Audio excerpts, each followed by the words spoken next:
Let's start looking into the science of sets. So sets are a really key structural element. They're going to group reps together to provide us a framework for progression. Now, warm-up sets do contribute to overall workload, but we only really count the working sets. If we worry about getting too granular with it, we're just going to overcomplicate the training process and get people focusing on the wrong thing. So designing the optimal number of sets involves several considerations we need to go through, making sure they align with individuals' goals, experience, and capacity. A couple of things that influence the number of sets, the number of exercises in the session. Fewer sets for more exercises. So if you have more exercises in a session, you can only do a lower number of sets per exercise because fatigue will build up. So if you see the old school bodybuilding workouts that they put in magazines, a chest day would be 4 sets of flat bench press, 4 sets of incline barbell bench press, 4 sets of decline press, 3 sets of dumbbell chest press, 4 sets of flies, and then 3 sets of push-ups to failure. It's far too many sets relative to that. You'd have a far more effective workout for most people with only 2 sets of each of those. I would also argue to have less exercises, but that's not the point of this discussion. Now, the training phases, we also need fewer sets to elicit adaptations in beginners. A beginner does not need to do 15 sets of legs to get gains. Ideally, at the beginning, you want to do as few sets as possible with a high amount of repetition quality as possible to get the most out of the minimal amount of training. Now, as someone gets more advanced, you need more sets to maintain or enhance results. Now, that being said, when someone gets really, really advanced, they're going to actually need less because they can actually get more out of less sets. But it's kind of like this wave that you need to follow where it's a little bit, then a lot, then it drops back off again. So you'll start to see over time as your clients become more advanced, they can handle more and more total workload. But when they start to get really, really strong, like I'm talking squatting well over 2 times body weight, they need less sets because the amount of damage they do per set is quite high.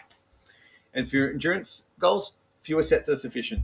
With endurance, it's a really interesting topic because people think that doing high reps and high sets are going to improve someone's endurance for something like a triathlon, when in reality, there's no way what we do in the gym can approximate what someone does doing a triathlon. So we actually would be looking at endurance goals giving them less volume because we need to recover from the high volume of overall exercise that they do.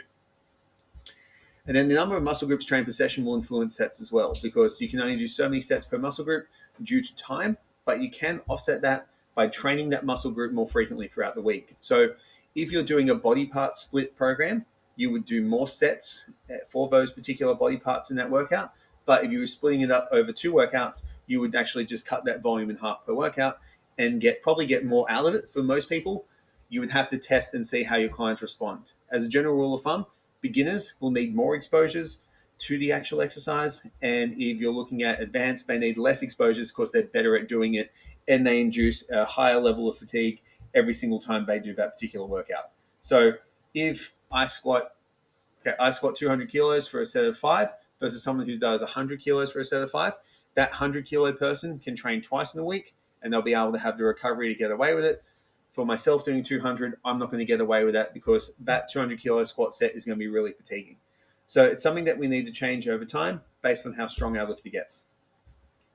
Now, training age and volume. Generally, as people become more advanced, they need more sets to get adaptations. So training age dictates that until someone becomes quite advanced. There's also an inverse relationship between reps and sets. So higher rep sets require less overall sets to maintain the overall workload. If you're doing 25 reps a set, you don't need to do like 5 sets. It's just crazy.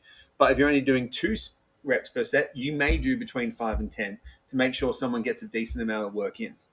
So low rep strength training requires more sets. I've successfully used 10 sets of 2 as a programming method to really help people build up their maximal strength. And it's a really good way to improve motor learning. Now, next thing we need to look at is competing demands. So what else someone has going on in their life. So if they play sport, if they work a physical job or any other physical activities, it's going to reduce the number of sets they can tolerate and get results from. So a really good example of this is in-season sports training. If someone's training in the off-season, they can pump a whole bunch more volume. As soon as the season starts, you need to drop their volume dramatically between 40 and 60% because the actual physical strain of the sport will reduce their ability to recover from the gym. And the gym is only a tool for them, not the actual means to the goal. So in bodybuilding, we would actually do this based on diet and physique sports. So as someone eats more, they can do more volume. As someone eats less and they diet down, they do less volume.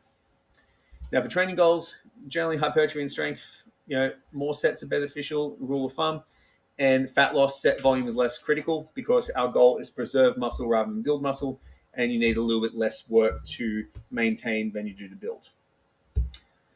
Cool. So here's some guidelines that we can really do for set volume. Beginner, 2 to 3 sets per exercise. That's enough for a beginner. Simple as that. Start with 2, moving up to 3. 5 to 10 sets per muscle group per workout is more than enough. So that would give you, 2 exercises, 3 sets. Happy days. So it could be 3 sets of 6 to 10 back squats and 3 sets of 10 to 15 leg extensions. That's a fantastic quad workout for most people. Now, 10 to 20 sets per muscle group per week is probably the ideal thing for hypertrophy, but you start 10, work your way up.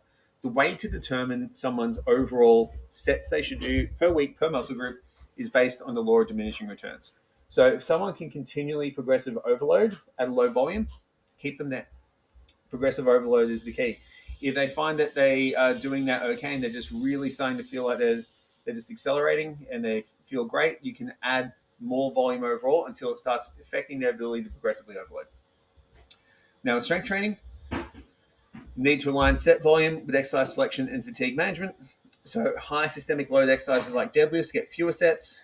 Low eccentric or high skill movements like Olympic lifts need more sets. So it's not uncommon for Olympic lifters to do like 30 to 40 sets of a lift per week because they've got no eccentric load there. But if someone's a really strong deadlifter and deadlifting, say, 250 kilos plus, they're only going to be able to handle a few sets there because they're going to get absolutely gassed. And here are some guidelines for some muscle sets. Now, some people will say this stuff doesn't really have application. It's really, really hard to say straight up off the bat. Some people do really well with this, some people don't. So what I have found is that some muscle groups require fewer sets due to their ability to generate significant force and incur greater muscle damage. I don't need too many sets of chest work to actually, get really, really sore. It just doesn't happen. Same with quads and hamstrings.